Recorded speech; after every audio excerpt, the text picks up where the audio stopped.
Science Department, and the main interest of my group is Alzheimer's disease. And as you see from the topic, we are moving also into a certain direction here, addressing the inflammation and microglia function. It is my pleasure also to welcome Laurent Pradier from Sanofi, who is going to join me in the Q&A session after the presentation. We are not alone here. We are presenting this proposal on behalf of an FPR consortium that has assembled, and this consortium consists of Eli Lilly, Janssen, AstraZeneca, MedImmune, AbbVie, Roche, Orion Pharmaceuticals, Lundbeck, and Sanofi Aventis. Okay, that's it for the introduction. Just one more comment. Please excuse if I cough or lose my voice. I unfortunately got a cold, although these hot temperatures. I hope you apologize if this is a fact. Okay, now diving into the presentation. As Elisabetta already pointed out, the IMI call foster public-private collaboration, and we think that especially the inflammational aspects in Alzheimer's disease and the microglia function asks for such public-private collaboration. I don't think that I have to go into detail what it means Alzheimer's disease or what is the microglia function, because I guess it's fair assuming that I'm talking to the experts in this field. I'd just like to emphasize that the recent findings in the genome-wide association studies indicate that the microglia plays an important role in the progression, in the initiation of Alzheimer's disease. And recent studies have also indicated that the inflammatory or microglia node is one of the pathways that appears to be mostly deregulated in patients suffering from Alzheimer's disease. Having said this, I guess it is also fair saying that the ultimate causative link between inflammation, microglia activity, and Alzheimer's disease still deserves some fundamental basic research, again underlining the need for the public-private collaboration. Especially if we entertain to understand an avenue or ways to modulate the microglia or inflammatory aspects in the course of Alzheimer's disease. So therefore, we think that a consortium to be assembled between academia or SMEs and the FPR will have a powerful, will develop powerful tools to answer these questions. In the next slide, I introduce to you the objective of the project. And this slide shows you that there is one major objective that we would like to address. And this is, to be very clear, the identification of druggable points of interaction, the TREM2 and CD33 signaling pathways, in order to modulate the microglia or macrophage function to find ways to treat Alzheimer's disease. This is the major objective and the major question that we want to address, the FPR partners want to address. To address these questions, there are 4 sub-bullet points which then detail what might be addressed in this call. This is, for instance, to investigate whether a decrease or an increase of the brain microglia phagocytic activity and or cytokine release causes or prevents neurodegenerative or aging phenotypes. The second one is if we can identify tools in order to activate or modulate the CD33 and TREM2 in order to explore in animal models of Alzheimer's disease what the function of the microglia is. The third bullet point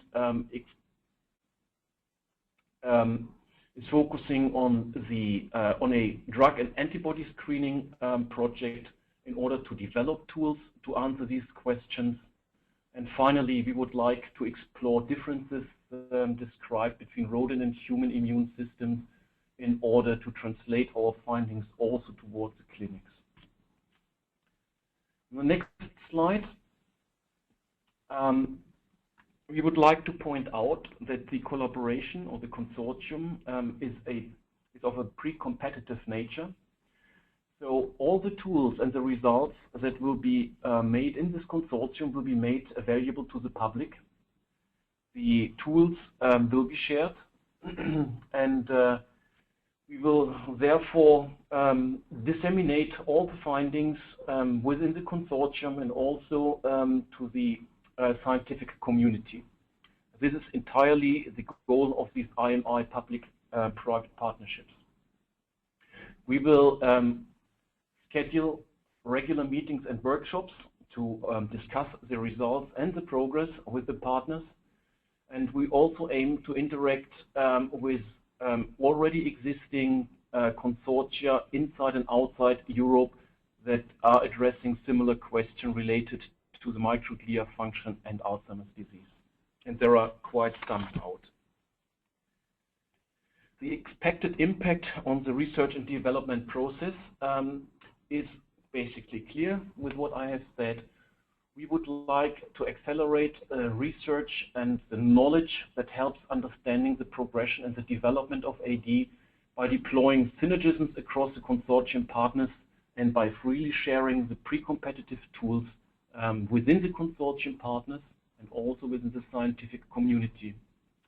We would like to build up a toolbox of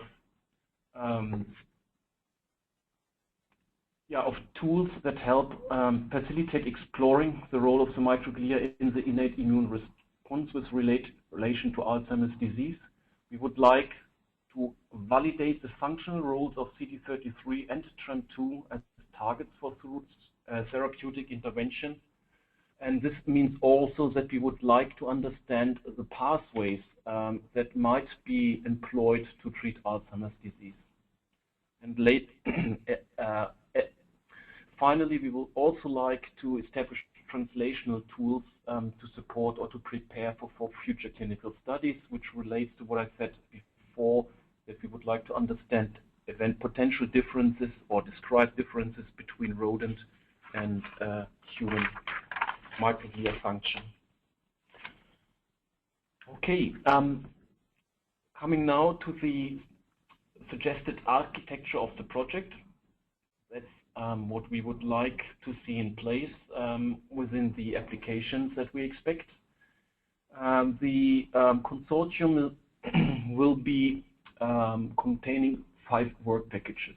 Work package 1 is dedicated to the project management, which includes the grant administration, communication, and dissemination of results data to the scientific community.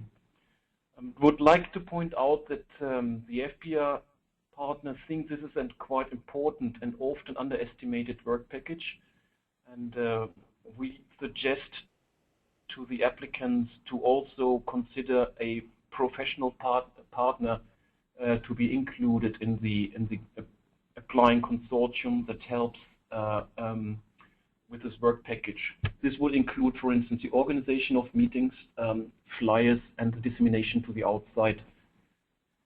Work package 2 is related to essentially understanding microglia function. What is the status of activation during the progression of Alzheimer's disease? What are the mutations or the gene polymorphisms that link CD33 and TREM2 to Alzheimer's disease, and how do they regulate microglia activity? We would like to understand what pathways determine Alzheimer's disease risk. We would like to go for omics analysis and identify druggable points of intervention if it turns out, for instance, that TREM2 and CD33 are not druggable, at least from a pharma perspective. Work package 3 is dedicated to set up in vitro and in vivo models of Alzheimer's disease-related neuroinflammation. We would like to understand the role of TREM2 and CD33 in the development of AD-related phenotypes in model systems. This is cellular models, these are animal models. And to also understand the differences in the immune response on AD pathology between human and rodents. We, of course, have to understand also potential systemic effects of CD33 TREM2 modulation, meaning potential side effects. We would like to embark on biomarkers to also help to translate the findings to later phases of drug development. And it will also include neuroimaging, for instance, PET imaging of small animals. Work package 4 is related to the identification of small molecules, compounds, or also large molecule modulators, antibodies of microglia function. And if we can employ these tools then to interfere or to modulate the progression or establishment of AD-related pathologies in the described in vitro or in vivo models. Work package 5 finally is dedicated to the data and knowledge management. It is the goal to make all the data that will be coming up accessible and available to the scientific community. It is dedicated to also meet typical data quality criteria and standards that have been identified and defined by IMI itself. The next slide is just to introduce to you how the FPR partners think such a consortium might act. The title of the slide says clearly focus, and this is also the text of the call of this proposal. Can you please go back one slide? We would like to have groups or consortium partners focusing on the role of TREM2, and another expert panel or group focusing on CD33. And both projects then are supposed to be served by the different work packages, which we can basically see as either administrative tools or as technology hubs.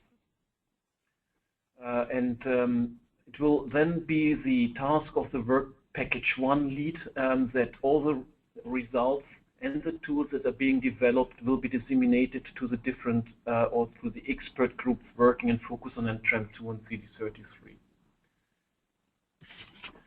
Now coming to the next slide. What do we expect as a contribution from the applicants? Certainly, we expect expertise in Alzheimer's disease as well as a neuroinflammation linked to Alzheimer's disease. It is, of course, expected that the applicant consortium has a track record on the functioning of TREM2 and CD33 and their role in neuroinflammation using preclinical models of Alzheimer's disease, preferably also in genetic modified animal models. We would like to embark on the knowledge of the applying consortium with regard to the brain innate immunity cell knowledge and also the knowledge of migrating peripheral macrophages. Already mentioned, would be beneficial. Small animal imaging tools and knowledge is available. And finally, then also it is important to include aspects of in vivo and ex vivo pharmacology and translational medicine, again to bridge the findings and results of the neuroinflammatory process pathways from preclinical species rodents to humans. The information technology IT aspect is not to be underestimated in order to make available all the results to scientific community. And as mentioned before, a strong project management capability needs to be included as well.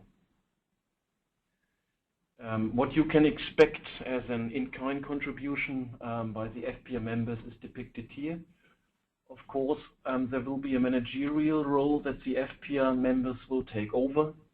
This is a joint scientific leadership, and of course we can provide a sound track record and experience in drug development, especially in the area of Alzheimer's disease in the preclinical and also clinical research area. And we would like to foster collaborative and focused joint efforts to achieve the goals. Again, the FPR group contains of in total 8 members. I can mention again that it is Lilly, Janssen, AstraZeneca, MedImmune, AbbVie, Roche, Orion, Lundbeck, and Sanofi.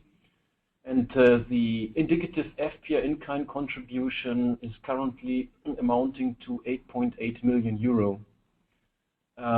Typically, the indicative matching IMI contribution will be a maximum of, again, 8.8 million euros.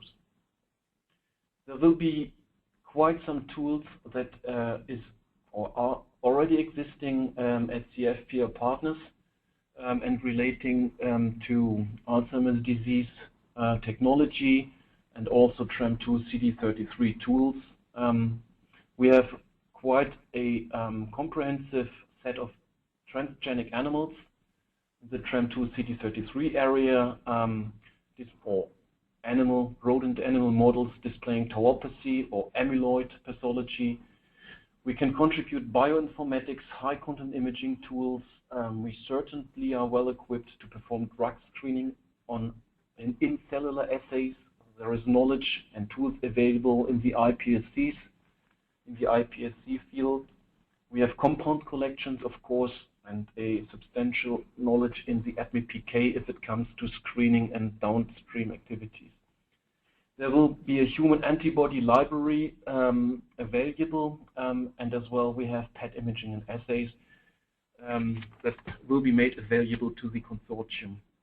The next slide, and we can briefly go through it, depicts in more details what's available: TREM2 knock-in and overexpressing animals that with attached behavioral and structural characterization. We have TREM2 knock-in and TREM2 overexpressing mice that are crossed with transgenic Alzheimer's disease models.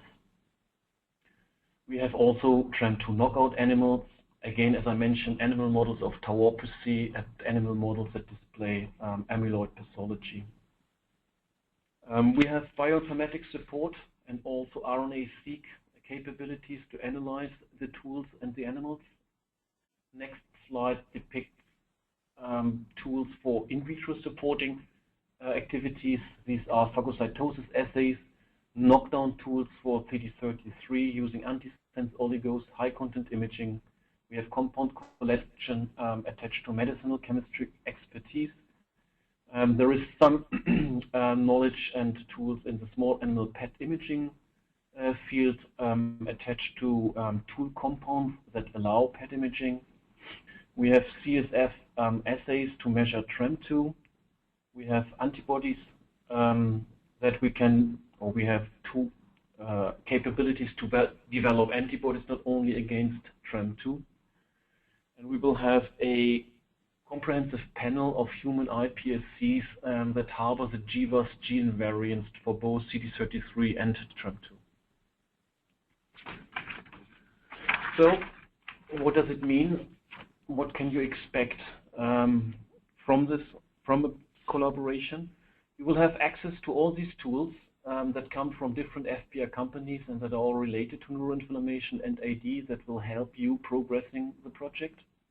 You will be involved in this international consortium, which will consist of academia, SME, and pharma for a projected period of in total 5 years.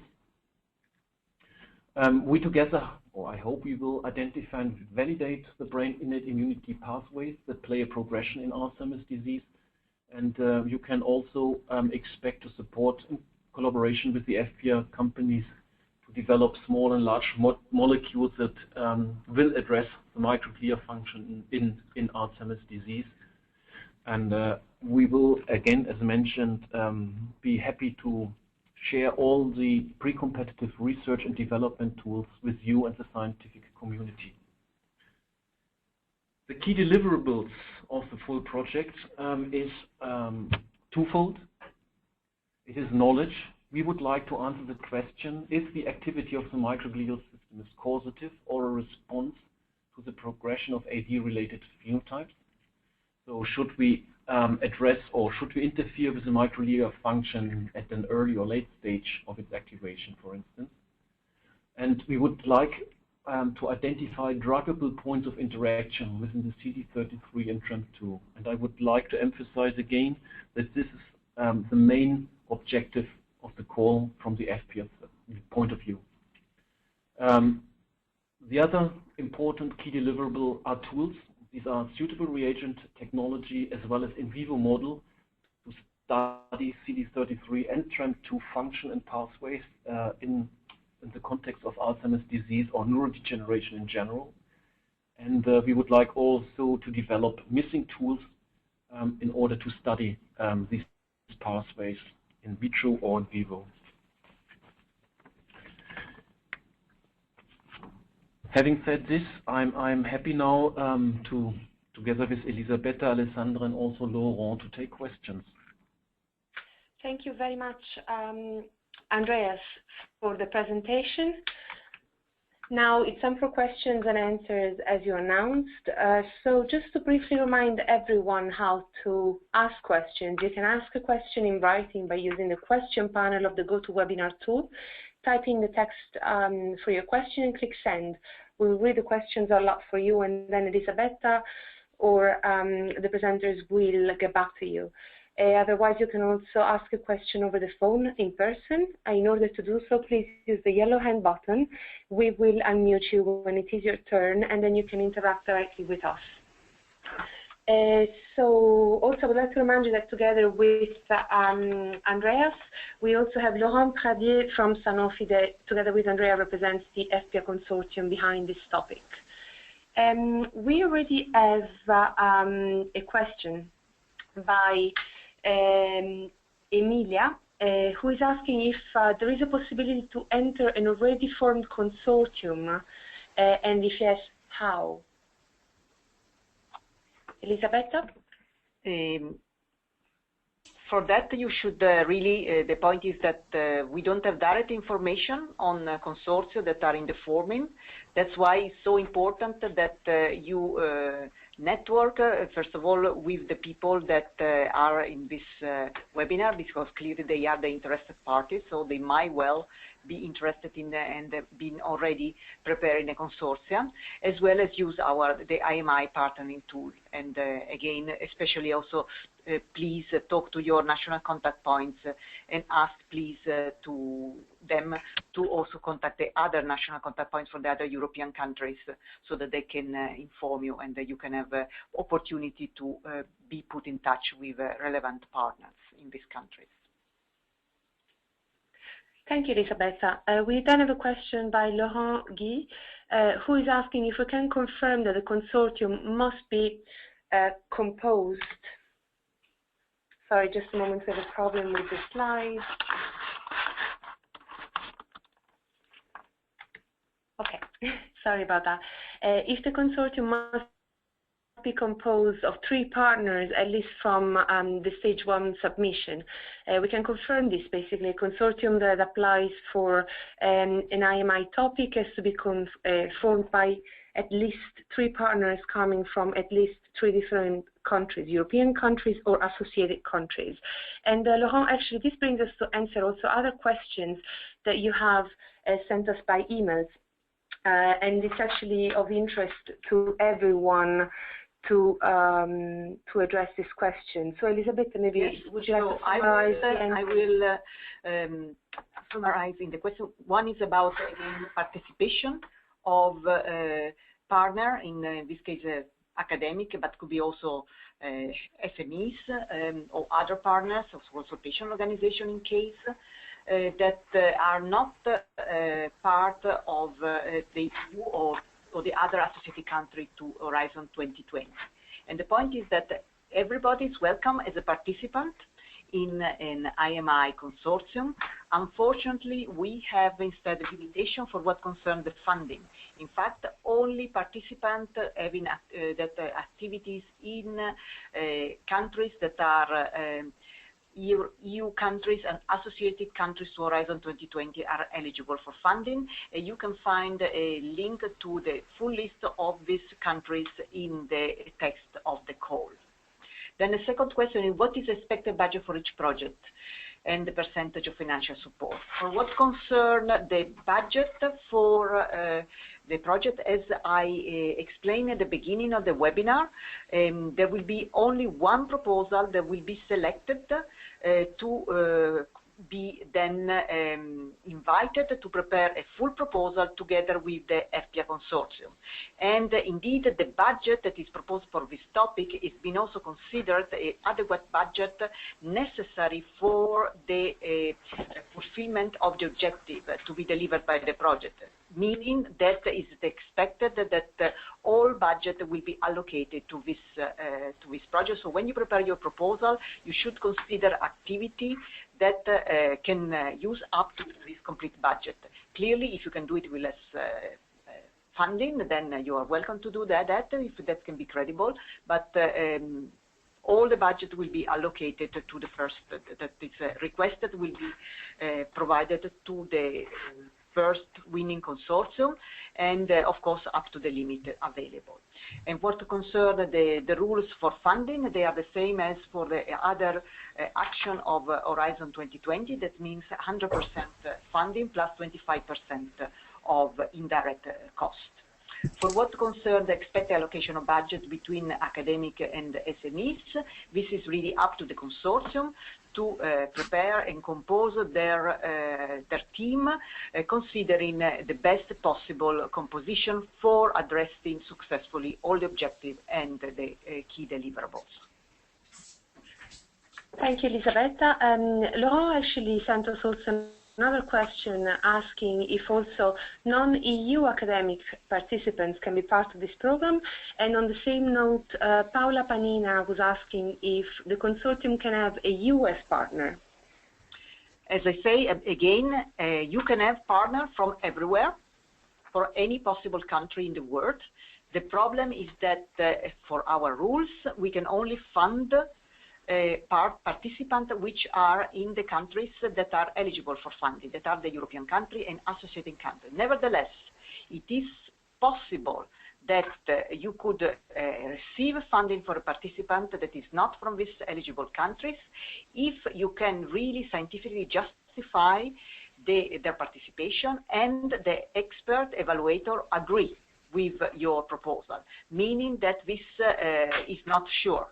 And clearly, if then the expert accept your proposal, you are top ranked, but they say that this participant will not be funded, this could create a problem. So you have to be very careful. Thanks again, Elisabetta. So I have a couple of questions now for Andreas and Laurent. Esther Arevalo is asking if there are any possibilities to include small research lines for other CD molecules in this proposal. And Luisa Minguetti is asking, what do you mean by AD-related phenotypes? Maybe Andreas? Yep. I start with the second question because I'm not entirely sure if I understood the first one. AD-related phenotypes means in the animal models amyloid pathology, neuronal loss, inflammation, tau pathology that we are mostly interested in. And downstream, of course, any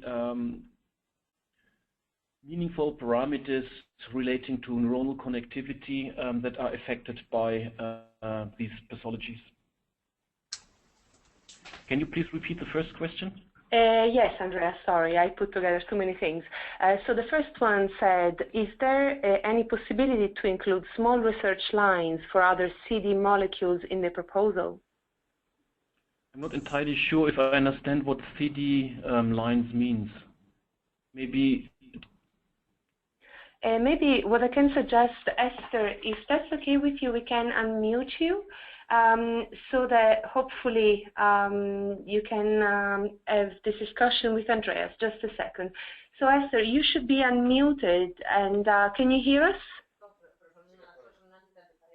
Esther? Hello, Esther?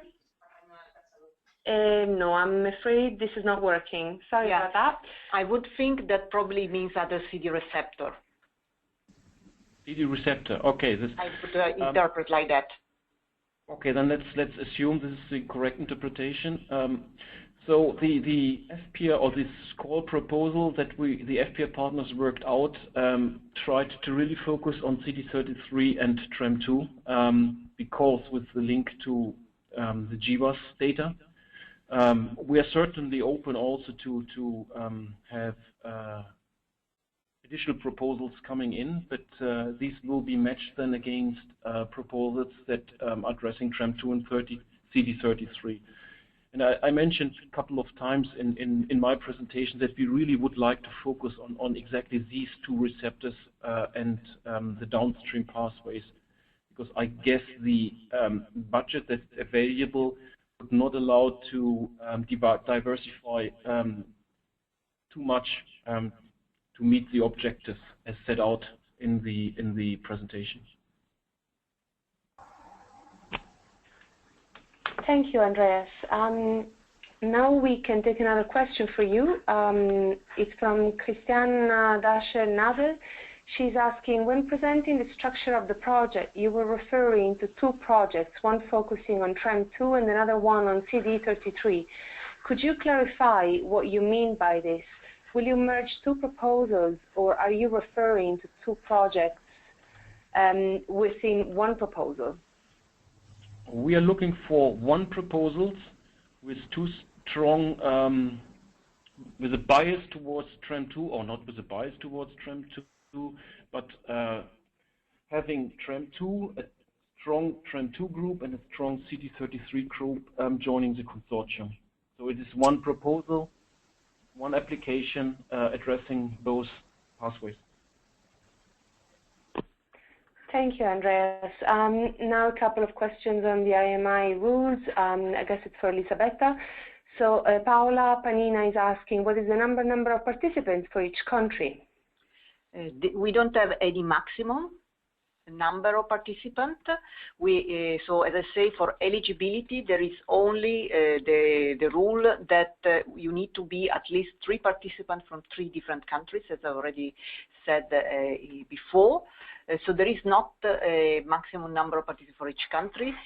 Clearly, what is most important is that you have all the scientific expertise and scope in your consortium to be able to address the objective of the topic. Thank you, Elisabetta. And then a question, or even maybe more than one question, on the phases of this call. So Emilia is asking if the proposal is a 2-phase proposal. I'm not sure if I really understand this question completely. So the prospective maximum duration of the project is that would be generated by this topic is 5 years. So the applicant are requested to propose a plan of work covering all the activity necessary for the delivery of the objective and of the topic within this 5 years. Thank you, Elisabetta. And Laurent Guy is also asking if it's correct that only one application will be selected after phase 1 submission, if you can confirm this. Yes, I can confirm this is the IMI model where we have only one proposal that will be selected, since we have only one industry consortium that will be have to join this consortium to then prepare the full proposal. Thanks, Elisabetta. Actually, another question from Laurent Guy. He would like to know regarding the budget rules, what is the maximum budgetary envelope which will be allocated to the selected consortium? So the maximum allocated budget is still to be completely confirmed, since the call still need to be approved by our governing board. But what we expect is that the maximum allocated budget will be around 8.8 million euro. Thanks, Elisabetta. That's very helpful indeed. And now I would like to check if Soraya Valles is online. Soraya, you had a few questions, and if you can hear us well, maybe the best solution is for you to ask the question and then we can get back to you with all the details you need. Can you hear me? Yes, I think I can hear you. Do you hear me? Yes, we can. Please go ahead. Yes, my question is the inflammation and Alzheimer disease budget is about microglia. And my question is, microglia is also working with astrocytes to clean amyloid plaques and to clean amyloid problems in Alzheimer's disease brain. So is in the budget the possibility to study also astrocytes? And for example, astrocytes are cleaning amyloid during sleep night.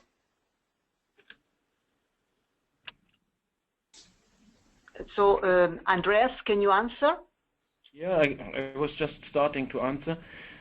So the call proposal says focusing on TREM2 and CD33. So if you have convincing data that TREM2 and CD33 function in astrocytes to phagocytose and remove amyloid plaques, I guess there is certainly room to include astrocytes as well. The overwhelming data, at least to my knowledge, attribute a role of TREM2 and CD33 to microglia. That's the reason why microglia is especially mentioned. Okay. And do you know another protein, not only TREM2 or CD33? I alluded to this before.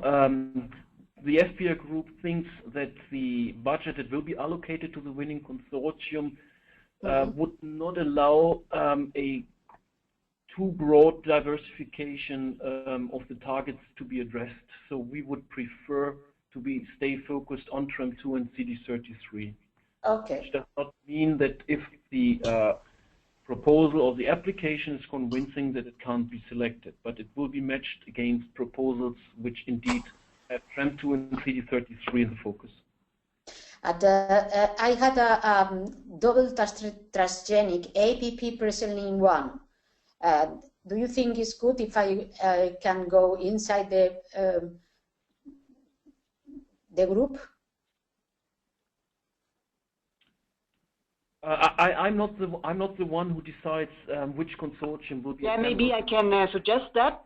So again, Soraya, that's important that you started to network with other groups which might have the necessary expertise. For example, Andreas, I think you mentioned already twice that it's very important to have groups that are very strong in their expertise in TREM2 and in CD33. So you should really consider, maybe also start to look at the literature and send mails and propose your expertise and consider if you could clearly complement the expertise of this group to prepare a consortium. Okay, but the priority of the group is to be strong in TREM2 and CD33. This is a really, yes, this has been clearly identified by the presentation and is also clearly explained in the topic text. So please, this is for everybody, read carefully the objective of the topic, because the expert will have as a first criterion for the scientific excellence if the proposal are delivering the objective of the topic, which are clearly to deliver some idea of a new target, a pathway around TREM2 and CD33. Okay, thank you very much. Thank you, Soraya, for your question. And now we move on to another question on the phone. Paola Carroni. Paola, can you hear us? Yes, I hear you very well.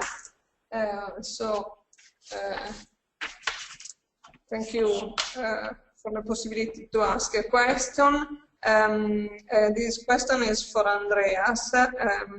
We have seen that also from your description and from the description of the core topic that the identification of small and large molecule modulators of the pathway are a key deliverable from the applicant consortium contribution. But also in the same core topic description is described the contribution of the industry consortium, of the FPR consortium, and in particular to this key deliverable is described that the industry consortium will contribute assay development, drug screening, and IPS cells and phagocytosis assays, high content imaging and screening. So my question was if the applicant consortium can or is welcome to contribute anyway in this area, in these specific key deliverables, and if a complementarity is welcome under this specific subtopic. Yes, I think that a complementarity is certainly welcome. If I understand, your question is if you have tools that seem to be similar to what FPR is contributing, if this is still worthwhile to include in the application? Yeah. Yes, it is. Yes, it is. Okay. And this maybe will be fine-tuned in the second step, if any, because I mean, for sure, the description that is given in the text is detailed, but not detailed enough to understand which could be the real fit between the two expertise or the two complementarity brought in by the industry consortium and, for instance, a SME partner that could contribute in the applicant consortium. Is your question then that in the second stage, which basically means that the winning consortium is then outlining the final work plan, these objectives and the contributions will be refined? If this is the question, then yes. Okay. So thank you very much. Thank you very much, Paola. We hope that all your doubts are now answered. There's 3 questions here, mainly I think for Elisabetta. So another one from Laurent. I would like to know for the phase 1 submission if they have to present a detailed budget by work package, tasks, etc. of each partner of the consortium. So in the first, in the short proposal, you are not requested to already present the detailed work packages. This for 2 reasons. One, because it's really not still part of the first submission, but also because this will have to be elaborated with the industry team in the second stage, so clearly you cannot already know everything. What is very important is that you at least indicate your strategy, what are your ideas about the work plan so just the strategy is important to include, and clearly if you give some indication on where your partner are going to contribute, this of course is also important. So please refer to the evaluation criteria, especially to the first one of the excellence of the science. And here I can read just a moment that I can find the exact text so I can help you. One of the sub-criteria for excellence is mobilization of the necessary expertise to achieve the objective of the topic, to ensure engagement of all relevant key stakeholders. So clearly, if you want to be successful, you have to successfully describe how you have done this on mobilization, and also that this mobilization is necessary for achieving the objective. So clearly, you have to provide some strategy and some succinct but quite clear information about this. I hope that this is clear enough. Thanks, Elisabetta. Another question on the deadline. Laurent would like to know if the deadline for phase 1 submission is 14th of October. As you say, we are still waiting for the final approval of our governing board. So we expect that indeed this will be the deadline, but this will be confirmed when there is the approval of the governing board. And Laurent, I see also you ask for the templates of phase 1 submission. All the documents will be on the call page on the IMI website as soon as the call is launched. But in any case, you can also have a look to the past call, especially to the call 3, since the template will be exactly the same. So that probably saves some time for preparation. Thank you, Elisabetta. The last question we have for the moment is from Angela Hodges. She would like to know if it's necessary in the initial proposal to identify work package leaders and how many co-leaders are possible. Andrea, do you want to say something about this, or shall I say something? I can certainly add my perspective. No, I don't think it's necessary to already identify work package leaders. I guess it is the quality and the experience of the whole consortium which, in my eyes, sets the scene, and who is going to lead a certain work package, I guess, will be evident if the consortium has assembled anyway. Indeed, and I would like to add that, again, I would like to stress that when the applicant consortium is selected, we'll have to work together with the industry team to prepare the work plan, and this, of course, will include also the identification, both from the part of the industry and from the part of the public consortium, or leader for the different work stream. This will be a fully collaborative process.